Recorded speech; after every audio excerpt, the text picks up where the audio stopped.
Eu gostaria de fazer uma pergunta sobre o problema envolvendo o realismo, o antirrealismo e o conceito de físico. Numa de suas aulas de filosofia da física, você menciona o Maurice Schleck, como ele concebe o físico, que é o objeto das investigações da física.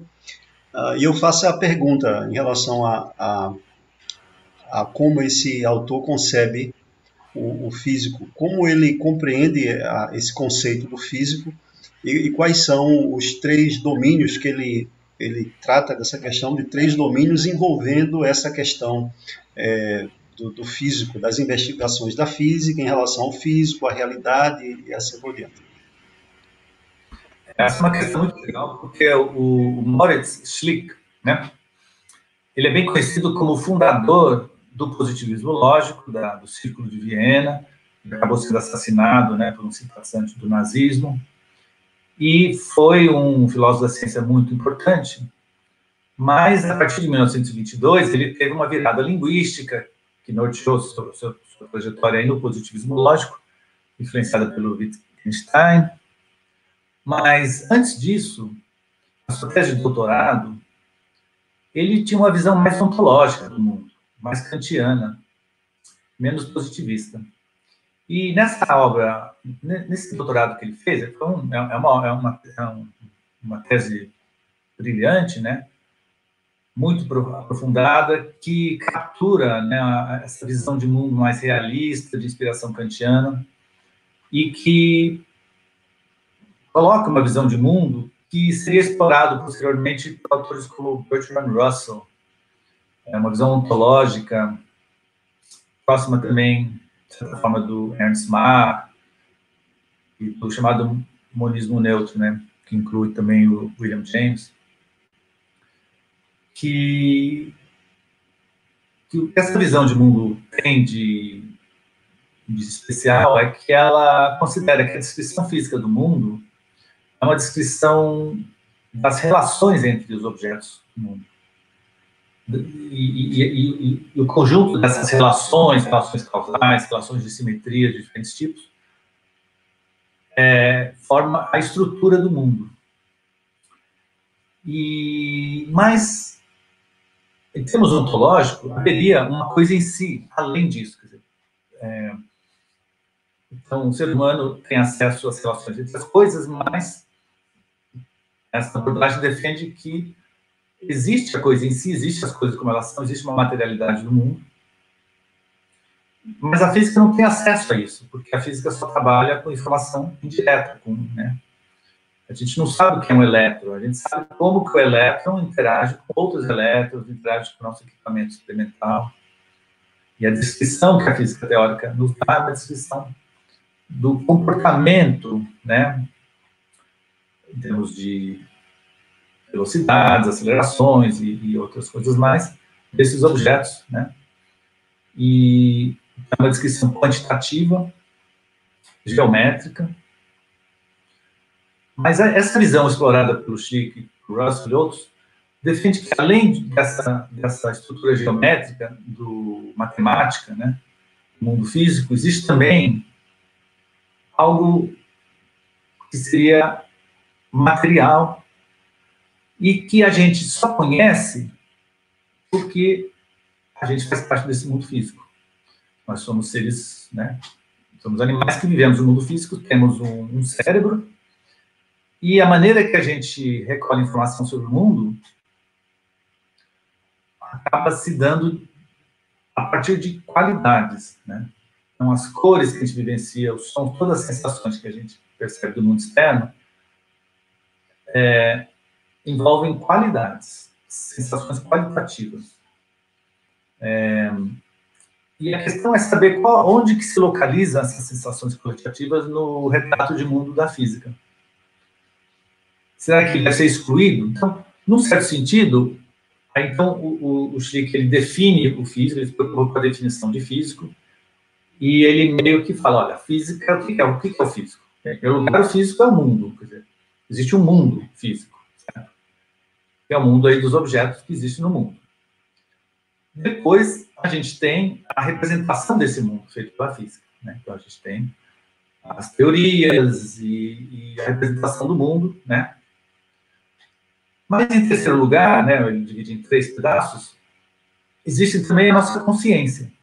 A nossa consciência é que gera essas representações de mundo, gera a ciência, mas além do caráter abstrato, matemático, que a gente pode considerar que essa descrição matemática realmente está presente na realidade, como uma estrutura da realidade, existe também na consciência essas sensações, essas intuições sobre o mundo físico. E esse terceiro mundo, que é o mundo da consciência, ele também, na visão dele, né, uma visão fisicalista, fisicista, a consciência também faz parte do mundo físico. Então, você tem aí uma certa, né, uma espécie de loop aí. Então, você tem esses 3, segundo ele, esses 3 planos, mas o plano da consciência, o plano mental, segundo ele, está presente dentro do mundo físico, faz parte do mundo físico, né? Então, claro que eles falam, então ele também seria algo que seria representável matematicamente, né, etc, etc. Sim, mas o que esses autores salientam é que a nossa vivência subjetiva, qualitativa, também é um elemento que faz parte do mundo físico, só que não é descrito pela teoria física, né? Porque a teoria física só trabalha com relações e os experimentos físicos também, né? A gente for refletir. Então, isso tem tudo a ver com, por exemplo, o experimento do quarto de Mary, né? Que faz esse mesmo tipo de análise, no final das contas, né? Então, é algo que já estava presente na filosofia no começo do século XX, e antes também, essa reflexão sobre o lugar da mente no mundo físico. Enfim, então tem muita coisa, mas vamos parar por aqui. Com relação ao Moritz Schlick, que é um autor, essa obra dele não é tão conhecida, mas é uma obra realmente uma das mais importantes do século XX, em filosofia da ciência. Há um problema grande filosófico também, que é a questão do determinismo e indeterminismo, esse debate, né, em torno do que seria o universo, se seria determinista ou não. A gente pode dizer que a física quântica é a física das probabilidades. Temos aqui, então, essa questão, a partir dessa perspectiva, do debate sobre o universo ser ou não determinista. Quais são as implicações filosóficas da teoria quântica para o determinismo estrito? Muito bem. Então, o determinismo estrito não é tão fácil de definir, mas, grosso modo, é a ideia de que o estado do universo como um todo, em um certo instante, fixa de maneira unívoca o estado do universo no instante futuro. A gente pode pensar no demônio de Laplace, que é um ser fictício, para tentar definir o que é o determinismo, né? Não vou fazer isso aqui agora, mas é importante distinguir 2 conceitos, o de determinismo e o de previsibilidade, e as suas negações, né? Então, o que a gente sabe, por exemplo, com relação à física quântica, é que a gente monta um experimento em que o átomo vem, passa por um campo magnético, e no final ele pode ser detectado ou aqui ou acolá.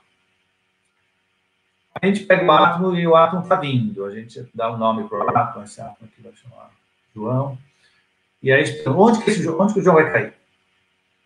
Ninguém é capaz de adivinhar com certeza onde o João vai cair. Aquele átomo, a probabilidade dele cair aqui é meio e acolá é meio. A gente pega outro átomo, tenta adivinhar, a gente não consegue acertar. A gente acerta só metade das vezes. Então, todo mundo aceita isso, que os processos atômicos são imprevisíveis, estritamente falando. Agora, o que a física quântica fornece são, como você mencionou, a estatística, né? Qual é a porcentagem das vezes que o átomo vai cair aqui, acolá, em outro lugar, né? Então, a física é uma teoria estatística que fornece, descreve de maneira precisa o comportamento de um número imenso de átomos preparados da mesma maneira. Mas para um único átomo, aí existe imprevisibilidade. Então, isso sugere que o nosso universo talvez seja indeterminista. Mas não prova isso. Isso ficou claro quando o David Bohm, em 1952, forneceu uma interpretação determinista da física quântica. Uma interpretação que não é muito bem aceita, etc. e tal, mas ele deu um exemplo de uma, né, que é possível você supor que quando aquele átomo está chegando e interage com o campo magnético, esse campo magnético é gerado por um número imenso de moléculas ali no ímã. E essas moléculas têm pequenas flutuações, e essas variáveis ocultas, elas podem desempenhar um papel vamos chamar de decisão, no que acontece com aquele átomo para ele subir para cima ou subir para baixo. Ou descer para baixo, desculpa. Então, esse é o resultado importante, eu acho, com relação a essa discussão. Qual é? E a questão de se o universo é determinista ou não é uma questão em aberto. Então, se você quiser usar esse resultado para alguma reflexão filosófica, o melhor é você não assumir que o universo é determinista, ou assumir que ele é indeterminista. A melhor solução é você partir do princípio que a questão do determinismo é uma questão em aberto. Por exemplo, quando você vai analisar a questão da liberdade humana, do livre-arbítrio, né, se a vontade é livre, então, muitas vezes, a reflexão funciona no seguinte sentido. Ora, se o universo for determinista, então os meus atos já estão pré-determinados. Então, como é que é possível ter liberdade de escolha se as coisas já estão pré-determinadas? Né? Agora, essa reflexão, ela pode ser feita supondo que o universo não é determinista também. No fundo não muda nada. A questão toda é se a gente aceita que as nossas decisões surgem a partir do movimento sem finalidade intrínseca das moléculas físicas que compõem nosso corpo. Será que nosso comportamento é mero reflexo do comportamento das leis da física ao nível das moléculas? Né? Será que é ou será que não é? Essa é a questão, né? A questão de se esse mundo físico, se é determinista ou não, ela é secundária. Realmente ela não entra de maneira essencial nesse debate. Né? Ele não deve entrar. Né? O filósofo não deve... Né? Não há porque ele supor... vou supor que o universo é determinista para poder mostrar que... Então, minha sugestão, não dá para você refletir e tirar as mesmas conclusões sem... Existe um dilema na questão de duas visões antagônicas muito fortes com relação à questão do livre-arbítrio. Né? As visões mais fisicistas, ou tradicionalmente as deterministas, argumentam que são as leis da física e da química que regem o nosso comportamento e que não há espaço para nada mais do que isso. E existem as outras correntes mais libertarianas ou de outros tipos que argumentam que há algo... nós não somos apenas objetos moleculares físicos e químicos seguindo as leis da física e da química, nós também temos uma autonomia, né? Nossas ações, elas podem ser consideradas escolhidas e há uma responsabilidade intrínseca nas nossas ações. Como justificar isso? A maneira mais fácil é supor que a mente é separada da matéria, é supor que há um dualismo. Essa é a maneira mais simples de articular essa visão.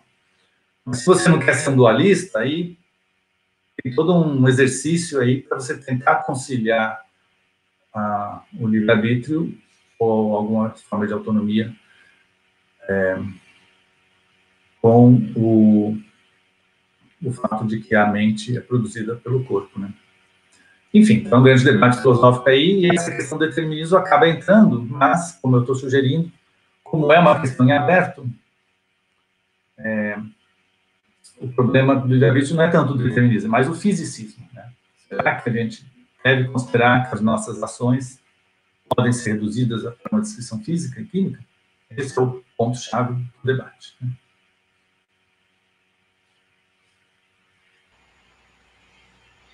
No livro Teoria Quântica, há um artigo de sua autoria intitulado O Fenômeno Cultural do Misticismo Quântico. O que seria esse misticismo quântico? O professor fez até menção desse conceito anteriormente. Né? Você tem um livro editado pelo Olival Freire, por mim, pela Joan Bromberg, com vários artigos de história, de filosofia, de ensino de física quântica. E esse artigo é um que eu examino esse fenômeno cultural, né, do misticismo quântico. A gente conhece bem esse fenômeno em livrarias, sempre tem um espaço né, que vende muito livro ligado à autoajuda e coisas do estilo, que trabalha a ideia de que a física quântica não só é uma física que descreve átomos e moléculas, mas também que essas regras diferentes desse mundo subatômico também regeriam, de certa forma, a nossa mente, né? Nossas almas. E o misticismo quântico, na verdade, ele envolve duas teses principais, que a primeira delas é um certo idealismo, a ideia de que a mente consegue alterar a realidade, né? E o segundo ponto, que quando as pessoas falam em empresa quântica, né, o que elas querem dizer com empresa quântica? Né? O que elas querem dizer, na verdade, é de que essa empresa ela é concebida de maneira holista, né? A ideia de que o todo pode ter uma precedência sobre as partes, ou seja, a empresa não é apenas a soma de todos os seus trabalhadores, mas existe uma sinergia, existe um refluxo aí, um processo não lineares, enfim, existe toda uma auto-organização na empresa, alguma coisa assim que caracteriza ela, e aí o pessoal dá o nome de quântico, né? Então, o nome quântico tem sido usado para descrever situações em que há um holismo e em que, nessa empresa, né, geralmente na empresa quântica, o pessoal vai nessa direção de que a força de vontade do trabalhador, se ele acreditar nas coisas que ele está trabalhando, as coisas vão acontecer, né? Que é o que eu chamei de idealismo, um idealismo mágico, ou seja, a ideia de que a sua vontade consegue alterar a realidade independente de você interagir materialmente nela, né? Então, isso aparece, por exemplo, no livro O Segredo, né? E a gente sabe que, bem, essa visão, ela é bastante popular, né? Mas dentro dos físicos não levam a sério isso, acham que isso é falso, né? Que não há bases para você defender essas ideias, né? Mas, enfim, o termo quântico é um termo que né, as pessoas se interessam, as pessoas compram produtos que têm esse termo, terapias que falam em quântica, né? Então, o discurso de um terapista quântico, de um terapeuta quântico, se ele for um discurso do tipo simplesmente místico, falando que o paciente, sei lá, o sujeito, a força de vontade do sujeito, ele consegue transformar a realidade, que a realidade ela é holista, tal. Tudo bem, é uma visão de mundo, né, espiritualista, mas percebeu, né, quer dizer, que chamando isso de quântico, isso traz um fator de venda mais forte, as pessoas, né, se interessam mais, porque a partir dos anos 80 surgiu um movimento, na Califórnia especialmente, defendendo a ideia de que muitas coisas ligadas ao mundo da espiritualidade mística, por exemplo, telepatia, né? Então surgiu a ideia de que a telepatia seria explicada pela física quântica, por aqueles pares de partículas que se separam e mantêm uma certa unidade. Então, surge um movimento nos anos 80, começa meados dos anos 70, né? E ao longo de 10 anos vai se desenvolvendo aí na Califórnia, e aí vai se expandindo nos circuitos esotéricos. E então, nos anos 80 e 90, aparece como um fenômeno de mídia, né?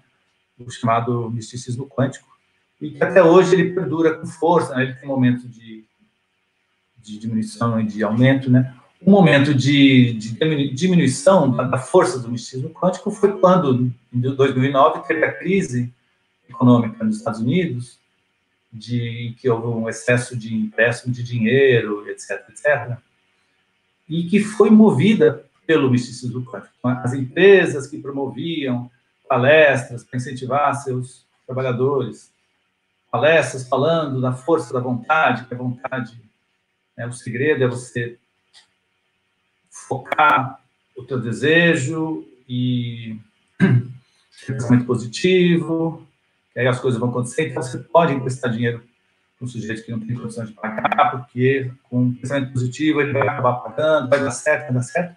Movido por essa ideologia, vamos dizer, isso acabou dando combustível para essa crise, quando esses empréstimos não se sustentavam mais.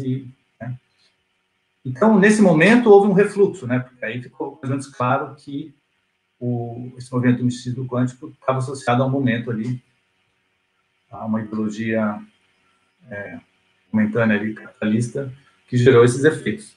Mas, como tudo na vida social, houve um pequeno refluxo, mas depois a coisa novamente voltou com força. Hoje em dia, né, o livro O Segredo foi relançado, e enfim. Como que visões místicas, quânticas ou de outros tipos, como que elas se concatenam com ideologias políticas, né? São questões muito interessantes da sociologia do conhecimento. Não saberia responder, mas é um fenômeno cultural bastante interessante.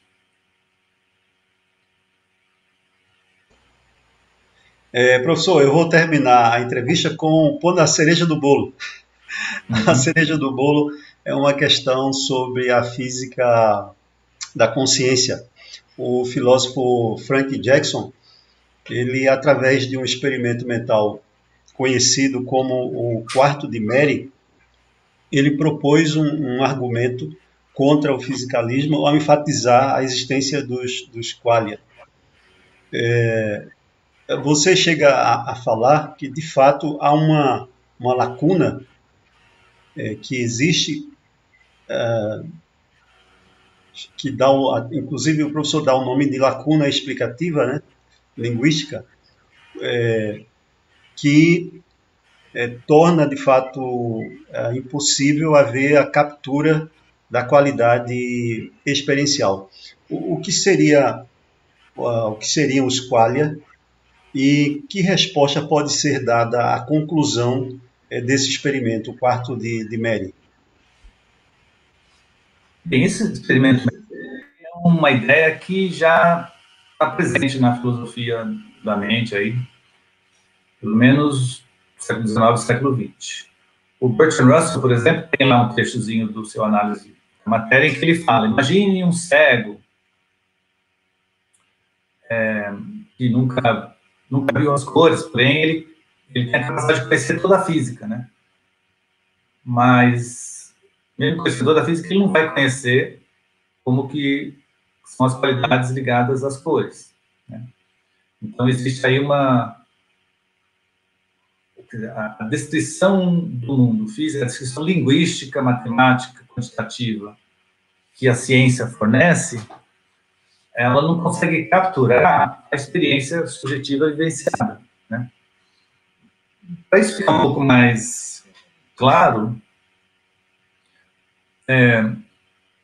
vamos lembrar que se eu apresento uma cor para você, eu posso dar um nome, eu vou falar, esse aqui é vermelho, e todo mundo vai concordar. Então, de certa forma, a gente parece que a qualidade foi reduzida foi capturada por um termo linguístico, né? Mas imagine que chega um marciano na Terra, e o marciano é feito de uma maneira totalmente diferente, e pergunta para a gente,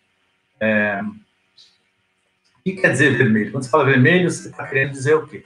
Eu falar, vermelho é quando a gente observa esse pigmento aqui. Aí ele analisa o pigmento e ele então entende que ele é capaz de identificar o que é vermelho. Ah, entendi. Esses pigmentos que refletem a luz dessa maneira, a gente se chama de vermelho. Beleza. Eu sei usar a palavra. Mas, diz o Marcelo, eu quero saber o que é a vermelhidão. O que você está sentindo quando você vê isso? Né? Então, essa é a dificuldade, né? Você não consegue explicar o que você está sentindo quando você vê isso. Agora, na nossa vida cotidiana, a gente supõe que todos nós temos experiências semelhantes quando a gente vê isso. E isso é mais ou menos bem razoável, porque a nossa estrutura biológica é muito semelhante. Então, é muito razoável supor que quando eu vejo isso, você esteja vendo algo muito parecido com isso.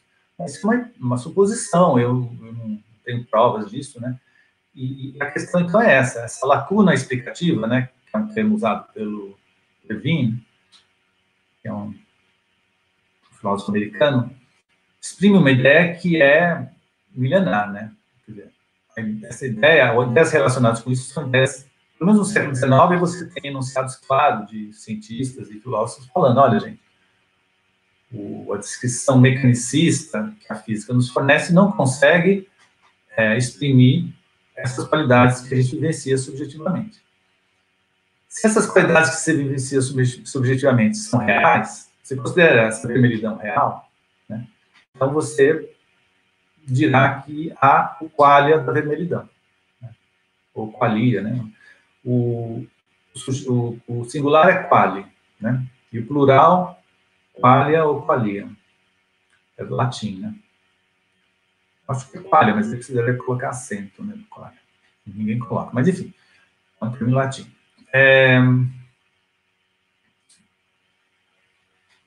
E daí? Qual o problema? A lacuna? Então,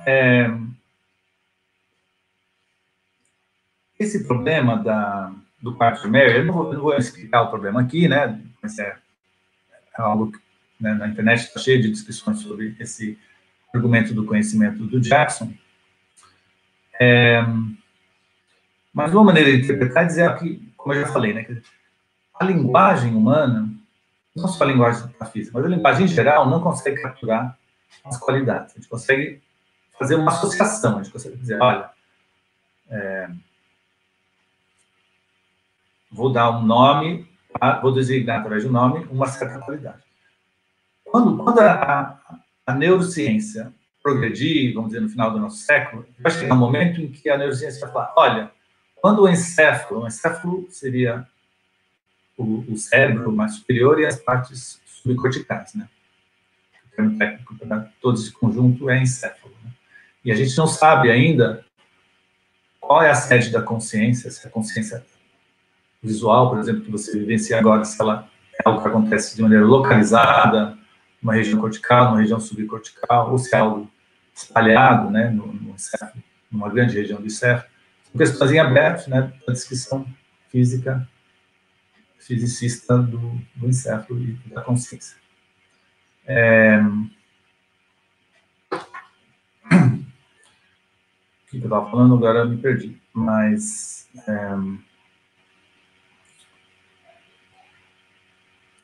a lacuna explicativa, assim, lembrei.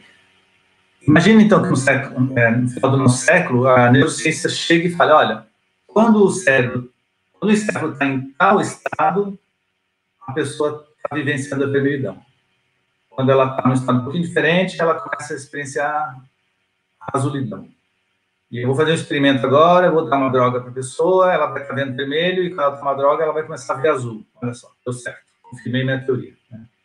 Então, a gente vai haver uma teoria que vai associar estados encefálicos a estados mentais, a estados conscientes. Então, isso é algo que vai acontecer. Né? E vão se desenvolver essa conexão que vai ser estabelecida dessa maneira empírica, vão estabelecer as chamadas leis psicofísicas, ou psicofisiológicas, que vai dizer, cérebro, encéfalo num certo estado, corresponde à vivência subjetiva em um certo estado, né? Então, isso vai ser feito pela ciência, isso não é problema. Mas o problema é a passagem da descrição geométrica, matemática do cérebro, né? Que o cérebro envolve tal região, as conexões dos neurônios vão para cá, vão para lá, acontece tudo isso, está acontecendo isso aqui. Essa é uma descrição quantitativa, mecanicista, algo que pode ser representado num computador, né? Eu posso reproduzir um cérebro de maneira artificial, construindo um robô feito de silício, posso reproduzir todas as conexões ali das partes do encéfalo, e a gente descobre, né, cientificamente, que quando o cérebro está em tal estado, a pessoa vive a azulidão. Mas como que se dá essa passagem de uma descrição quantitativa para essa qualidade azul? No meu robô, que eu construí aqui do meu lado, será que o fato de eu ter reproduzido todas as relações entre as células, isso vai gerar azulidão dentro do robô? Então, essa é uma questão que divide, né, hoje em dia, os cientistas e filósofos entre aqueles que vão dizer sim, esse robô vai ter a consciência da azulidão, que seriam os funcionalistas, né, que defendem que a consciência surge da organização das partes do corpo. Em oposição a isso, tem a visão antagônica, às vezes chamada de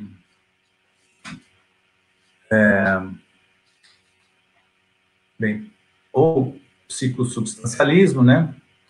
Ou o Searle usa o termo naturalismo biológico, que é um termo mais conhecido, que defende que não, esse robô não vai vivenciar a azulidão. Você precisa ter células biológicas, você tem uma materialidade apropriada para que esse cérebro, esse encéfalo, gere a azulidão. Então, esse é um ponto, esse é um ponto que, né, que divide os filósofos e os cientistas hoje em dia entre os funcionalistas e os naturalistas biológicos. A gente não sabe qual é a resposta correta para isso. Mas, mesmo estabelecido tudo isso, vamos supor, na versão do naturalismo biológico, isso é mais claro. Descrever as relações entre as partes do encéfalo não vai te dar azulidão, porque você faz isso num robô e esse robô não tem azulidão. A azulidão é algo que surge biologicamente nessa matéria, certamente vai estar ligado à química do cérebro, né, que é uma coisa ligada à materialidade específica do nosso cérebro. Mas vai existir essa lacuna, ou seja, você não vai conseguir, a partir de uma derivação linguística, uma descrição linguística de qual é o estado do cérebro, derivar uma qualidade. Né? Você vai ter que introduzir isso como uma regra empírica, como uma lei psicofísica. Então, as leis psicofísicas, esse é o ponto, vão ser princípios não explicados. E a partir desses princípios não explicados, de um certo conjunto deles, você vai, a partir deles, explicar as vivências subjetivas. Mas você vai precisar de muitos desses princípios, né? Porque você vai ter que dar conta das experiências visuais, cromáticas, sonoras, ativas, as emoções, né? Todos esses são exemplos de qualia, né? As emoções também são qualia. Você vai ter que explicar isso a partir dessa tua teoria, né? Então, o ponto é que você vai ter que usar certos princípios não explicados. Essa seria a lacuna explicativa aplicada a essa teoria do encéfalo. Agora, a minha visão pessoal é dizer que a cor subjetiva e as outras sensações subjetivas que eu vivencio, elas existem de maneira física dentro do meu encéfalo, né? Então, se eu vejo uma cor azul, essa cor azul está fisicamente em algum lugar no meu encéfalo. Essa é a tese do encéfalo colorido, né? Que em outra ocasião, assim, eu explico isso. Mas é isso. Esse é, então, um resumo aí de alguns pontos desse debate muito interessante da filosofia da mente contemporânea. Professor, eu quero agora, depois dessa excelente entrevista, explanação de várias questões sobre a filosofia da física, quero agradecer ao professor a sua pronta aceitação ao nosso convite e a sua generosidade em estar compartilhando algo daquilo que o senhor, ao longo de muitos anos de estudo, vem conhecendo, vem cultivando. Muito obrigado. Eu queria repassar a palavra para o senhor fazer considerações finais sobre a filosofia da física ou alguma outra coisa que o senhor queira tocar sobre a temática. Não, eu achei aí no fundo aí da sua tela tem ali uns quadros com umas cores que representam bem os qualia cromáticos, né? E o relógio que está parado, né? Então, esse relógio parado, ele é um bom... Eu estou fora do tempo. Nossa discussão sobre o tempo. Mas eu queria agradecer a você, acho que é sempre um prazer, né, a gente falar de essas ideias e espero que as pessoas tenham gostado aí disso tudo e que considerem que a filosofia da física ela é interessante, ela não precisa, você não precisa saber matemática e fazer experimentos e computação para apreciar essas discussões sobre como que é esse mundo que existe à nossa volta aí, esse mundo físico. Ok. Professor, muito obrigado. Uma boa noite para o professor. Um abraço. Até mais. Tchau. Até mais. Tchau.